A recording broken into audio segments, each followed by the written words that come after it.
여러분, 그리고 우리 성년교회 가족 여러분, 마지막으로 내 마음의 하트, 우리 소년부 친구 여러분, 안녕하세요. 배상건 전도사입니다.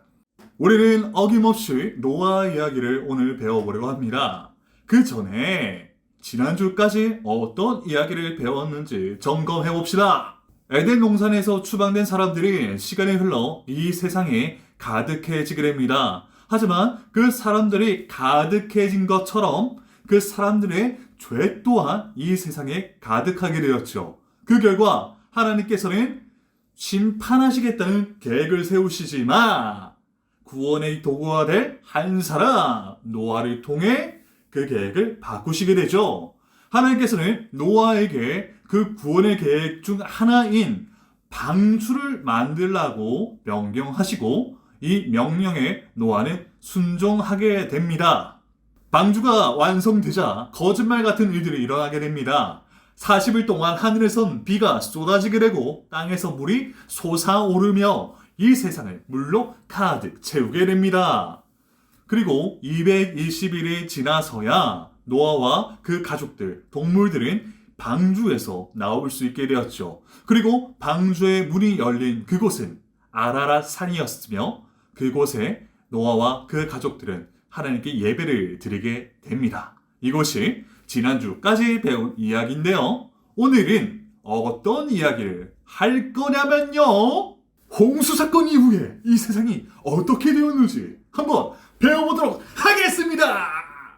전도사님이 지난주에 태풍 루사 때문에 제가 살고 있던 옆마을이 물에 잠겼다는 이야기를 했잖아요. 이때 이 피해 복구 과정이 정말 어마어마했어요. 나라에서는 돈도 많이 주고요. 그리고 또 모금도 많이 해서 돈은 문제가 아니었어요. 그런데 이걸 치워야 될 거 아니야. 예전처럼 일상생활을 하기 위해서는 가전제품 다 사야 되고 가구 다시 배치해야 되고 집안에 들어온 뻘 다 쓸고 닦아야 될 거 아니에요. 막막하더라고요 이게. 네. 그 마을에 제 친구들도 살았거든요. 그 친구들 다 이사를 간 거야. 왜? 다시 살아갈 용기가 없는 거예요. 다시 이걸 치우고 예전처럼 살아가기에는 너무 막막하고 노답이었던 거예요. 그런데요, 이 노아의 홍수 사건 때도 그렇지 않았을까요? 온 세상이 물에 잠기고 221일이 지나서야 땅을 밟을 수 있었던 노아와 그 가족들의 마음을 성경은 하나님께 감사했다라고 기록하고는 있습니다. 물론 하나님께서 그 가족들을 지켜주시고 살려주셨기 때문에 감사할 수도 있죠. 하지만 우리가 여기까지만 생각한다면 이 문제점을 가지게 됩니다. 성경에 나오는 인물들은 우리랑 다르다! 과연 다를까요? 아니요, 다르지 않습니다. 221일이 지나서 땅을 밟은 그 가족들의 눈앞에 보인 이 세상의 모습은 어땠냐면 허벌판이었습니다. 아무것도 없었고요. 단지 존재하는 것이란 건 뭐냐? 물에 잠겨서 촉촉한 땅과 그 방주에 타고 있었던 동물들 말고는 없었습니다. 이게 뭘 의미하느냐? 먹을 것이 아무것도 없었다는 겁니다. 더 이상 이 세상은 그들이 기억했던 풍족했던 세상이 아니란 것이죠. 마치 홍수가 지나간 자리는 폐허가 된 것처럼 더 이상 예전처럼 살아갈 수 없게 되었다는 겁니다. 그들에게는 막막함이라는 두려움이 있었다는 것이죠. 그런데 그들은 이 세상을 어떻게 살아갈 수 있었을까가 바로 오늘 이야기의 핵심입니다. 준비되셨나요? 지금부터 집중하시죠. 마치 우리들처럼 막막하고 두려움을 느끼고 있는 노아와 그 가족들에게 하나님께서 나타나십니다. 그리고 하나님은 그들에게 3가지 선물을 주시는데요. 첫 번째는 바로 축복이었습니다. 이 세상은 물로 인해 더 이상 희망이 없는 것과 같았습니다. 하지만 하나님께서는 그들에게 생육하고 번성하라는 축복을 내려주시죠. 잠시만요. 이 축복 어디서 들어보지 않았나요? 네, 맞습니다. 에덴 동산에서 들어봤죠. 바로 아담과 하와에게 내려주셨던 축복이었습니다. 하지만 사람들의 죄로 인해 심판받은 이 세계에는 더 이상 생육하고 번성하라는 축복은 존재하지 않는 것처럼 보였습니다. 즉, 이 축복이 끊어졌다고도 볼 수 있었는데요. 하지만 하나님께서는 구원의 도구가 될 이 노아에게 하나님의 축복이 계속 이어지게끔 하시게 되었죠. 두 번째는요, 바로 육식을 허락하셨다는 겁니다. 노아와 그 가족들에게 동물을 먹어도 된다고 허락하셨다는 것이죠. 자, 여기서 잠시 우리가 짚고 넘어가야 될 게 있습니다. 가인과 아벨 사건을 좀 봐야 되는데요. 가인이 아벨을 죽이고 가인의 후손들이 이 세상에 가득하게 됩니다. 즉, 타락한 가인의 후손들은 육식을 했을지도 모릅니다. 반면에 아벨 이후에 축복의 자손이 될 셋의 후손들은 먹기 위해 동물을 죽이지는 않았습니다. 하지만 하나님께서는 이 홍수 사건 이후에 노아와 그 가족들에게 고기를 먹어도 된다고 허락하셨는데요. 이것은 뭐냐? 물로 인해 이 세상에는 더 이상 먹을 게 없기 때문에 부족한 양식을 대체할 고기를 허락하셨다는 것입니다. 하지만 이 고기라고 해서 다 먹을 수 있는 것은 아니었습니다. 반드시 제거해야 되는 것이 하나 있었습니다. 바로 피입니다. 고대 사회에서는 이 피를 먹는다는 것이 그 생명뿐만이 아니라 그 영혼까지도 소유한다는 것을 의미했습니다. 생명은 주님께 속해 있는 것이기 때문에 이 피를 먹는 것을 하나님께서 금지하셨죠. 세 번째로 주신 것은 바로 언약이었습니다. 하나님께서는 더 이상 이 세상을 불로 심판하지 않으시겠다라는 약속으로서 그 증표로서 무지개를 주셨습니다. 이 무지개를 보여주시면서 내가 더 이상 이 세상을 물로 심판하지 않을 거야. 그리고 이 무지개를 하나님인 내가 볼 때에 아하, 내가 더 이상 이 세계를 물로 심판하지 않기로 했지 라고 기억할게 라는 언약의 증표로 무지개 언약을 노아에게 주십니다. 그런데 하나님께서 이 언약의 말씀을 몇 번이나 반복하십니다. 그 이유가 있었는데요. 그거는 노아가 우리랑 별반 다르지 않기 때문입니다. 노아는 하나님의 언약을 들었음에도 불구하고 두려워합니다. 그래서 하나님은 이 무지개를 보여주시며 약속하신 하나님을 노아가 기억하게 하고 또 이 무지개를 볼 때마다 다시 축복하시고 사랑을 베푸시는 하나님을 노아가 기억하게 하신 겁니다. 즉, 노아의 믿음 없음을 하나님께서 도와주신 것이죠. 자, 여기까지 노아의 이야기가 끝이 나면 참 해피엔딩이겠지만 그렇지 않습니다. 노아의 이야기가 기록된 창세기 9장의 이야기는 두 가지 이야기로 분리되어 있는데요.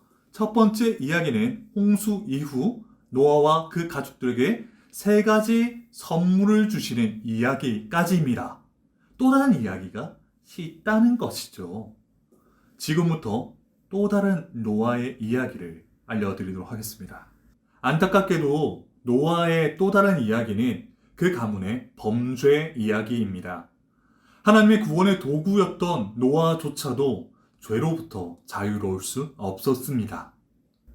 이 홍수 사건 이후 노아의 가문은 그 땅에 정착해서 포도 농사를 짓게 됩니다.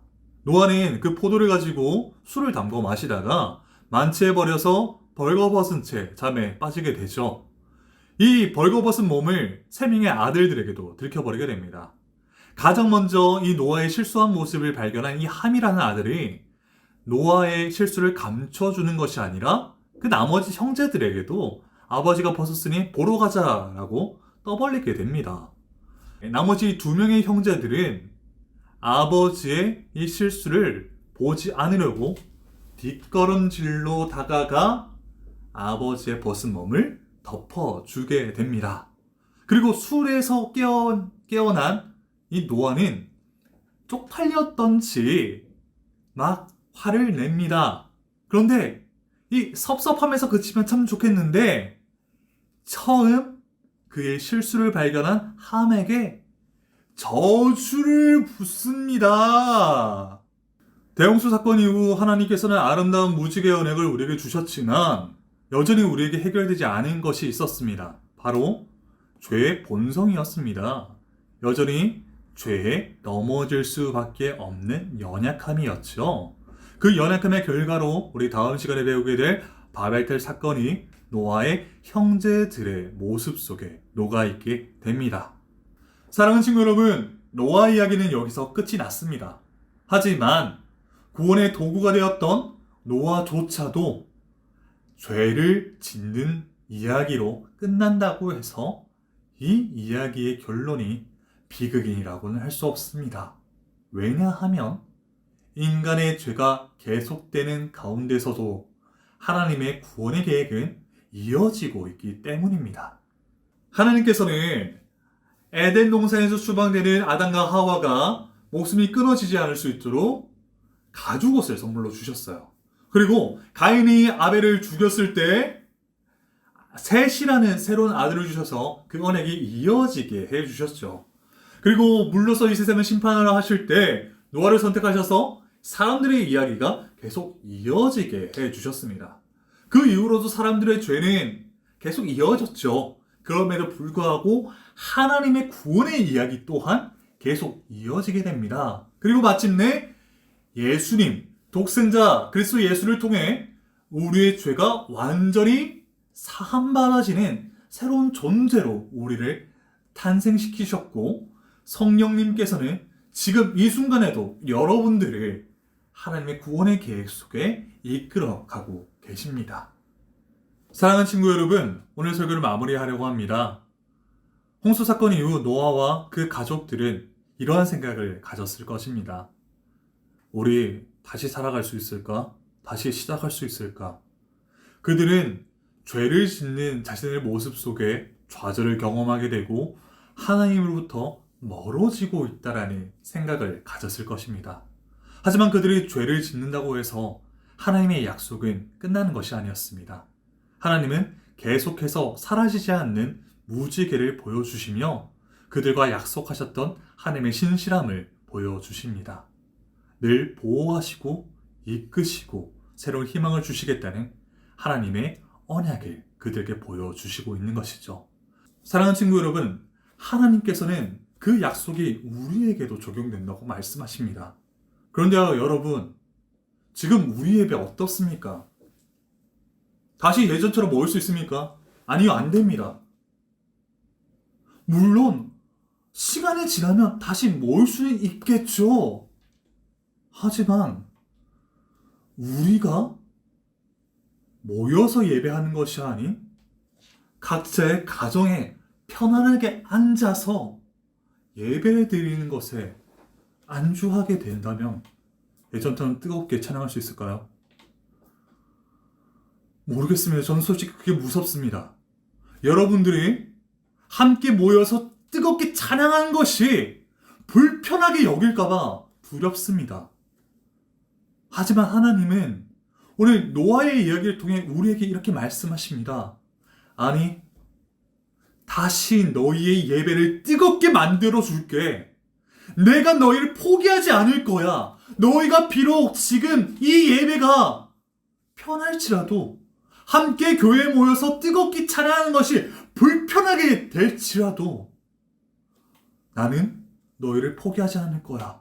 너희의 예배가 다시 시작할 수 있도록 너희와 함께 할 거야. 너희에게 힘을 줄 거야. 너희의 믿음이, 너희의 신앙이 다시 활활 타오를 수 있게끔 너희와 함께 할 거야. 라고 말씀하고 있습니다. 하나님은 우리의 예배를 포기하지 않고 계시다고 말씀하십니다. 저는 믿습니다.